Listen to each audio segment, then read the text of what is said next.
மத்தேயு நற்செய்தி அதிகாரம் 20. திராட்சை தோட்ட வேலையாள்கள் உவமை. விண்ணரசை பின்வரும் நிகழ்ச்சிக்கு ஒப்பிடலாம். நிலக்கிழார் ஒருவர் தம் வேலையாள்களை வேலைக்கு அமர்த்த விடியற் காலையில் வெளியே சென்றார். அவர் நாளொன்றுக்கு 1 தெனாரியம் கூலி என வேலையாள்களுடன் ஒத்துக்கொண்டு அவர்களை தம் திராட்சை தோட்டத்துக்கு அனுப்பினார். ஏறக்குறைய காலை 9 மணிக்கு அவர் வெளியே சென்றபொழுது சந்தை வெளியில் வேறு சிலர் வேலையின்றி நிற்பதைக் கண்டார். அவர்களிடம், நீங்களும் என் திராட்சை தோட்டத்துக்கு போங்கள், நேர்மையான கூலியை உங்களுக்கு கொடுப்பேன் என்றார். அவர்களும் சென்றார்கள். மீண்டும் ஏறக்குறைய 12 மணிக்கும் பிற்பகல் 3 மணிக்கும் வெளியே சென்று அப்படியே செய்தார். ஏறக்குறைய 5 மணிக்கும் வெளியே சென்று வேறு சிலர் நிற்பதைக் கண்டார். அவர்களிடம், நாள் முழுவதும் வேலை செய்யாமல் ஏன் இங்கே நின்று கொண்டிருக்கிறீர்கள் என்று கேட்டார். அவர்கள் அவரை பார்த்து, எங்களை எவரும் வேலைக்கு அமர்த்தவில்லை என்றார்கள். அவர் அவர்களிடம், நீங்களும் என் திராட்சை தோட்டத்துக்கு போங்கள் என்றார். மாலையானதும் திராட்சை தோட்ட உரிமையாளர் தம் மேற்பார்வையாளரிடம், வேலையாள்களை அழைத்து கடைசியில் வந்தவர் தொடங்கி முதலில் வந்தவர் வரை அவர்களுக்கு கூலி கொடும் என்றார். எனவே 5 மணியளவில் வந்தவர்கள் 1 தெனாரியம் வீதம் பெற்றுக்கொண்டனர். அப்போது முதலில் வந்தவர்கள் தங்களுக்கு மிகுதியாக கிடைக்கும் என்று எண்ணினார்கள். ஆனால் அவர்களும் 1 தெனாரியம் வீதம்தான் பெற்றார்கள். அவர்கள் அதை பெற்றுக்கொண்ட போது அந்நிலக்கிழாருக்கு எதிராக முணுமுணுத்து, கடைசியில் வந்த இவர்கள் 1 மணி நேரமே வேலை செய்தார்கள். பகல் முழுவதும் வேலை பளுவையும் கடும் வெயிலையும் தாங்கிய எங்களோடு இவர்களையும் இணையாக்கி விட்டீரே என்றார்கள்.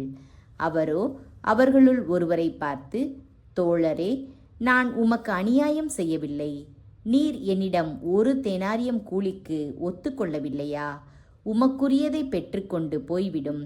உமக்கு கொடுத்தபடியே கடைசியில் வந்த இவருக்கும் கொடுப்பது என் விருப்பம். எனக்குரியதை நான் என் விருப்பப்படி கொடுக்கக்கூடாதா? அல்லது நான் நல்லவனாயிருப்பதால் உனக்கு பொறாமையா என்றார். இவ்வாறு கடைசியானோர் முதன்மையாவர், முதன்மையானோர் கடைசியாவர் என்று இயேசு கூறினார். இயேசு தம் சாவை 3ஆம் முறை முன்னறிவித்தல்.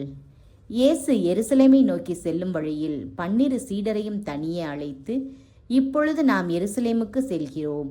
மானிட மகன் தலைமை குருக்களிடமும் மறைநூல் அறிஞர்களிடமும் ஒப்புவிக்கப்படுவார்.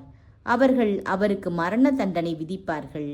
அவர்கள் அவரை ஏளனம் செய்து சாட்டையால் அடித்து சிலுவையில் அறையும்படி பிற இனத்தவரிடம் ஒப்புவிப்பார்கள்.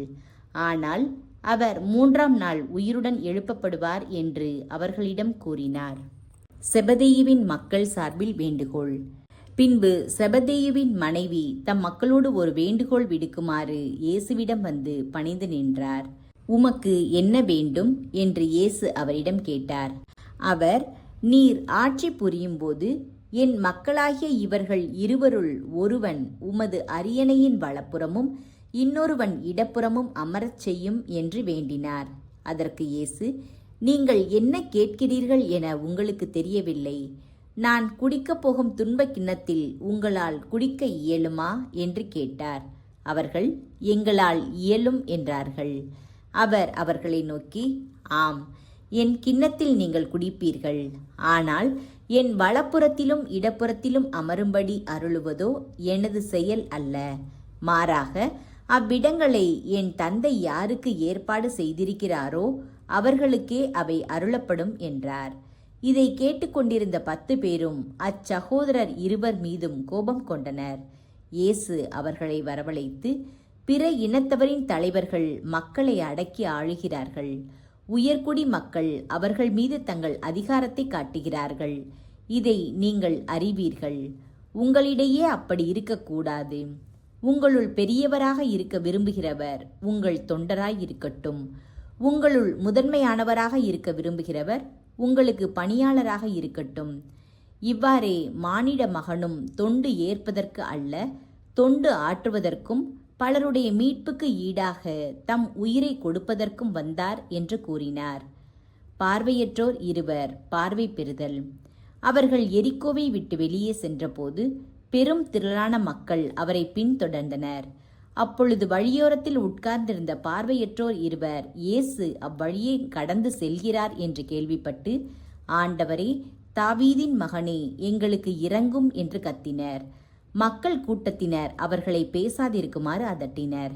ஆனால் அவர்கள், ஆண்டவரே, தாவீதின் மகனே, எங்களுக்கு இரங்கும் என்று இன்னும் உரக்க கத்தினார்கள்.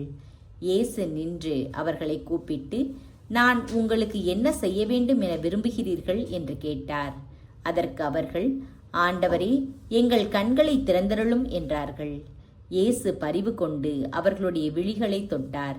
உடனே அவர்கள் பார்வை பெற்று அவரை பின்பற்றினார்கள்.